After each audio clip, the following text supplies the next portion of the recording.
ನವೀನ ಸುತ್ತ ಇರ್ತಾನೆ, ಸುತ್ತ ಇರೋರೆ ಊರಾಳು ಮಾಡೋರು.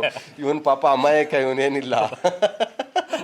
ಅವನ್ ಸುತ್ತ ಇರೋರೆ ಊರಾಳು ಮಾಡೋರು. ನವೀನನ್ ಸುತ್ತ ನಡೆಯೋ ಕತೆ ಇದು. ನವೀನ ಏನು, ಅವನೊಬ್ಬ ಇನ್ನೋಸೆಂಟ್ ಹುಡುಗ, ಮತ್ತೆ ಅದ್ರ ನಡುವೆ ಎಲ್ರಿಗೂ ಕನೆಕ್ಟ್ ಆಗಬೇಕು. ಆ ಕಾಲ್ಘಟ್ಟದವ್ರಿಗೆ ಅಲ್ಲಿ ಕತೆ ಏನು ನಡೆಯುತ್ತೆ, ನಾವು ಈ ಆಟಗಳು ಆಡಿದ್ವಲ್ಲ ಊರಲ್ಲಿದ್ದಾಗ, ನಾವು ಹಿಂಗೆ ಮಾಡಿದ್ವಲ್ಲ ಅಂತ ಕನೆಕ್ಟ್ ಆಗಬೇಕು. ಇಲ್ಲಿ ತನಕನೂ ಹಳ್ಳಿಯಿಂದ ಹಿಡಿದು ಈ ಸಿಟಿಯ ತನಕನ ಎಲ್ಲವೂ ನವೀನದೊಳಗೆ ಪ್ರತಿಯೊಂದು ನೋಡ್ಬೋದು. ಈ ಹುಷಾರು ಕಲೆ ಯಾಕೆ, ಏನಕ್ಕೋಸ್ಕರ ಅಂದರೆ ಪ್ರತಿಯೊಬ್ಬರ ಮನುಷ್ಯನ ಜೀವನದಲ್ಲೂ ಹುಷಾರು ಇರಲೇಬೇಕು. ರೋಡಲ್ಲಿ ನಡ್ಕೊಂಡು ಹೋಯ್ತಾ ಇದೀವಿ ಅಂದರೆ ಹಳ್ಳ ಕಲ್ಲು ಏನಾದರೂ ಸಿಗ್ತವೆ ಅಲ್ವಾ, ಹುಷಾರಾಗಿ ಹೋಗ್ಲೇಬೇಕು. ಹಂಗೆ ನವೀನ ಅವನು ಹುಷಾರಾಗಿ ಇರಲೇಬೇಕು.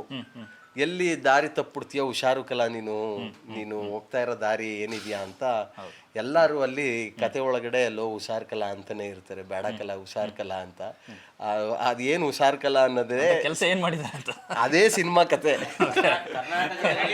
ಕರ್ನಾಟಕದಲ್ಲಿ ಯಾವುದೇ ಮಕ್ಕಳು ಮನೆಯಿಂದ ಆಚೆಗೆ ಹೋಗ್ಬೇಕಾದ್ರೆ ಅವ್ವ ಅನ್ನೋ 2 ಶಬ್ದಗಳವಲ್ಲ, ಅವು ಲೋ ಜ್ವಾಪಾನ ಕಲಾ, ಲೋ ಹುಷಾರ್ ಕಲಾ, ಲೋ ಸರಿಯಾದ ಟೈಮಿಗೆ ಬಂದ್ಬಿಡ್ಲಾ ಅಂತಾರಲ್ಲ, ಅದು ಮನುಷ್ಯನ ಪ್ರತಿಯೊಂದು ಪ್ರೀತಿಯಿಂದ ಹೇಳೋ ಸಂಕೇತ.